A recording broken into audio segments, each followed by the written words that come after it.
For our health and well-being, one part of our overall wellness that we tend to not pay as much attention to as we should is our nervous system. We're so used to the fact that it just sort of does its thing that we don't necessarily think about how we can support ourselves and our nervous system in order to be able to have a calmer, more balanced life. And today I am talking with Elizabeth Mintun, who is a psychotherapist who specializes in supporting people to understand and improve their relationship with their nervous system. Elizabeth, thank you so much for being here today. Thank you for having me. I'm happy to be here. I love that we're talking about this because you're bringing up the fact that most of us tend to ignore our poor nervous system is so true. Like it's just there and we don't pay much attention to it. Can we start by talking about how our nervous system works? Like some of the ways that we respond to things that we maybe don't think about? Sure.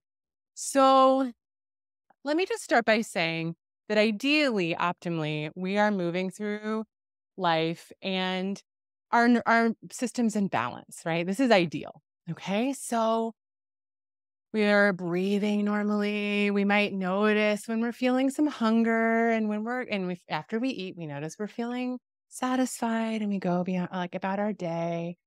Our heart rate's pretty steady and normal, for anybody who's relatively healthy. So most of the time, the beauty of our nervous system is that it's there to optimally function in this parasympathetic state. What we oftentimes don't realize is that, first of all, we're getting stimulated all the time by our phones, by traffic sounds, depending on, where we're living, if we're in the city, by lights, by all kinds of signals happening all the time. And at this day and age, that is so extreme compared to how it was not even that long ago.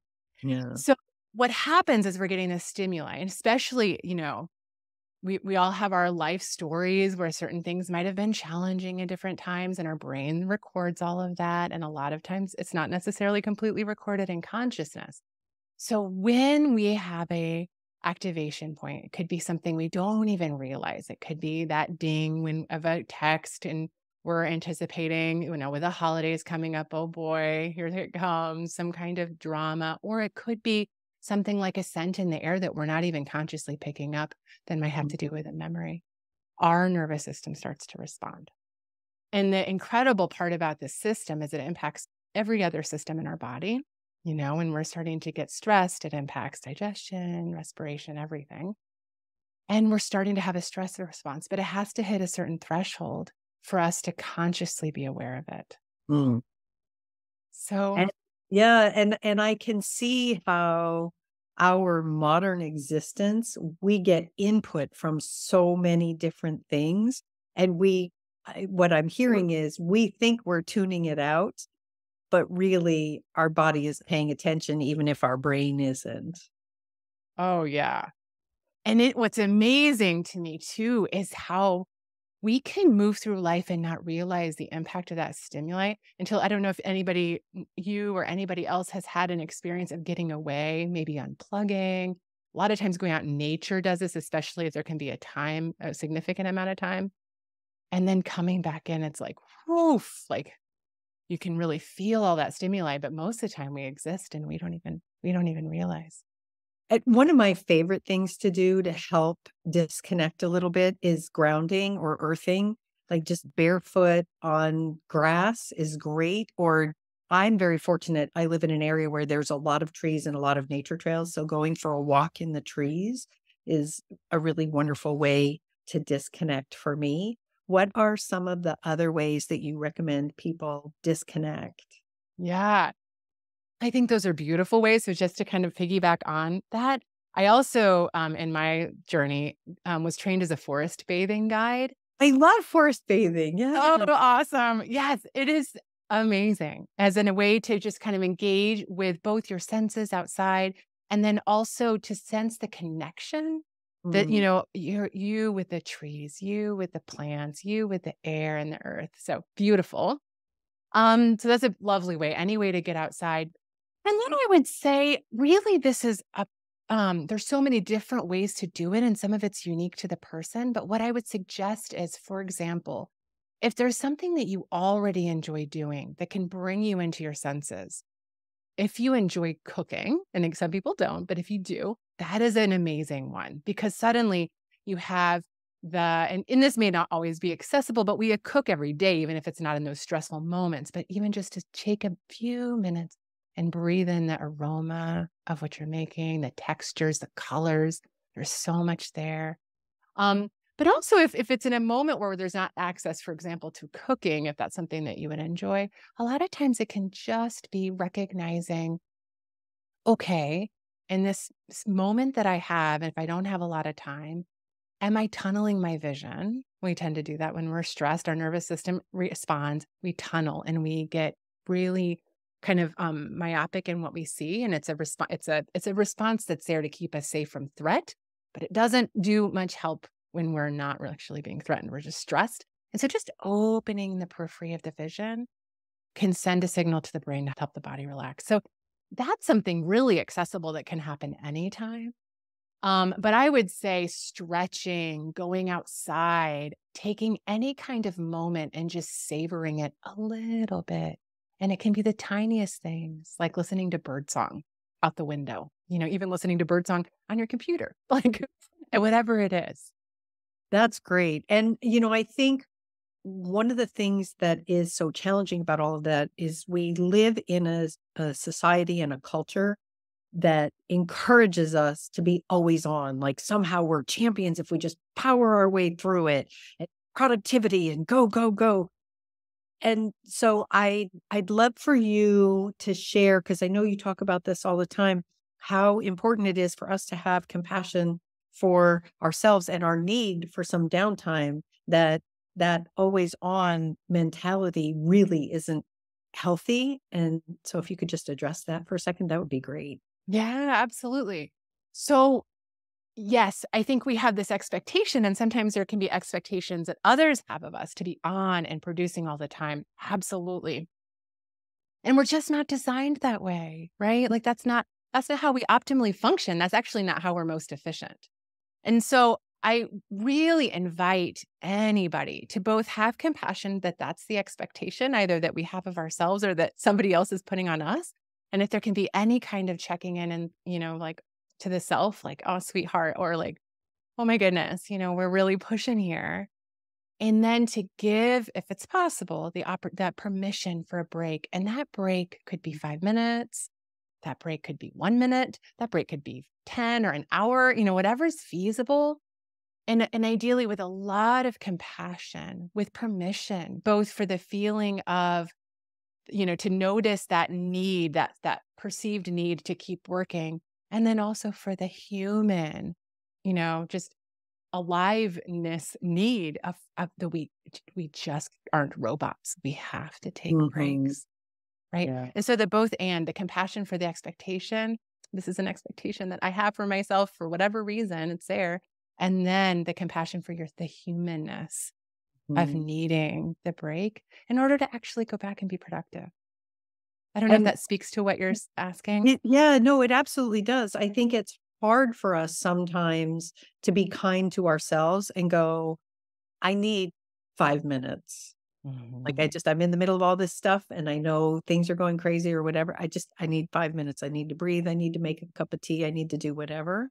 So I love that you're talking about compassion for self. I think it's much easier for us to have compassion for others, maybe not Absolutely. so much for ourselves. Yes. Yes. So I love that you bring that up. Yes. And I think even, sometimes if it's hard for us to notice in the moment because that drive is so strong to keep going, that we can even set an intention for ourselves, ahead of time if that's easier. Like, okay, I'm going to take a 5-minute break today and stretch, Yeah. I'm going to take a 5-minute break today and go outside, whatever it is, or a 10-minute break. And to really make that an intention that we set. And we may not always do it. There can be compassion for that too. right? Yeah. But if we do set that ahead of time, then maybe there's that sweet message to ourselves, like, you deserve this break. You need this break, And then Yeah. we could even schedule it in if we need to, if And that's easier. I also like that you talk about the fact that taking these kinds of breaks can actually help us be more productive, because instead of being on this overload where it becomes a grind, we're actually recharging. So that is, I think, a really important distinction in our modern culture that encourages the push. Can you share what are some of the ways that we could potentially notice when we're at that point where maybe we really do need to just stop for a second and disconnect? Yes. So, and I'm really glad you asked this question, and I can respond in actually a couple different ways. I'll give a quick example. Maybe that is a way I can Sure. kind of segue in. So one time I was working, it was a time where I also run an online membership. And so for self-care. And so sometimes that has me at my computer, and a message came in that I wasn't necessarily expecting. And it was hard. It was a hard message. Like, I was like, oh, like, that doesn't feel very good. Right. And in my mind, I had all this task, all these to-do lists that I needed to get done. And I had a choice then, because I wasn't feeling that good about this.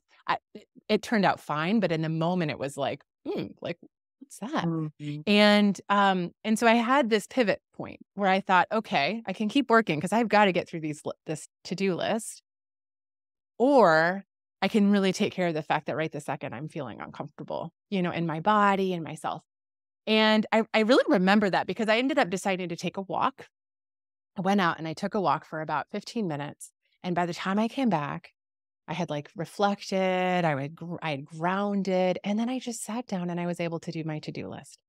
Let's say I didn't take that choice. Let's say I stayed with the to-do list. I would have been so distracted. My Yeah. discomfort of the email that had come in would have kept circling and ruminating in my head, and it would have taken me twice as long to get through that list, right? So that's just a little example. The other part of this answer that I would also say is one of the things that I really encourage people to do, and it takes effort at the beginning, is to just notice your body. Like, if you could even once a day, when you wake up in the morning, or maybe when you're going to sleep at night, or whenever, if it can become kind of part of a routine, to just body scan head to toe. Mhm. How am I feeling right now? Just noticing where you're holding your tension, where you're feeling more relaxed. You're going to start getting data. Most likely, certain points in your body are holding more tension most of the time, and other parts may not be, right? I can remember working with a client that I thought this was so interesting because it's not where I hold my tension, who would hold his calves tight. And I was like, wow, like, Wow. yeah. And so we didn't know that until we started doing these kinds of body scans. Um, but I also think, as if that can become part of a routine, that can help in the moment you Mm. recognize, for example, if the calves are the place, for me, it's more my core, like my belly. If I'm tensing, I can Shoulders. just do that quick. Your shoulders, yeah, shoulders, could be neck or chest, all kinds of places. And the more we can get used to that, like, or get to know ourselves. So where am I holding that tension? Then it's a quick check-in during the day. Ooh, I'm noticing my shoulders up to my earlobes. I'm noticing my stomach's tight, my throat's tight, whatever it is. And then we can start responding to that recognition that we're tense. And the beauty of that is that our body is responding way before our consciousness is there. Our conscious Mhm. our conscious awareness takes more time to catch up. So if we can recognize our body holding that tension, we get to intervene before our stress gets even higher. So And some I different I examples, and I would just, sometimes with the tension of holding your shoulders up or tensing them or your neck, sometimes it can just take a little, again, bringing back that compassion, a little bit of kindness towards your shoulders, holding all that tension for you, right? Just and bringing, maybe a hand to your shoulder, or just taking a deep breath or a stretch, some way to just acknowledge that's happening in your body and provide some ease. yeah, I was gonna say, I know for me, when I notice that my shoulders either feel tight or I all of a sudden realize that I'm, like, doing this, that when I breathe, in order to breathe from the diaphragm, I have to pull back and down my shoulders to make room. Like, you can't breathe deeply when your shoulders are all the way up here. So, Yes. That's one thing. Can we talk for just a second about some of the positive aspects of how when we learn how to support our nervous system, what are some of the things that can benefit from that? Oh, absolutely. So, um, one of the things that I'll say is that when we are when we're stressed, and we're especially if we're chronically stressed, which many of us are and don't even know it, right? Because it's become like a normal experience. Um, we it impacts all of our systems in our body. And so as if we're not attending to our stress, we can get all kinds of, I mean, there's the physical, high blood pressure, depending on what you're prone to, high blood pressure. There could be a different kind of disordered eating associated with it. There can be mood change, chronic generalized anxiety or depression. There can be so many things that come out of feeling the chronic stress all the time and your body being impacted by that. And so what's fascinating to me about regulating just on a regular basis, real gently, the nervous system doesn't take much time. People often talk about having time, doesn't take much time, is that our breath is the one system that gets very impacted by our nervous system that we have access to. The rest is we can't really change our heart rate, right? By like slow down heart, we can't do it. We can't make our digestion like regulate because our digestion gets impacted when we're stressed. We can't change our sweat glands. We tend to sweat when we're really stressed. But we can change our breath, which then impacts our heart, which then impacts our digestion, which then impacts our endocrine system. All the systems can be impacted. And breath is a great way to regulate the nervous system. So we Uh, bring ourselves back into that health and also back into more of a flow, which allows us to be present.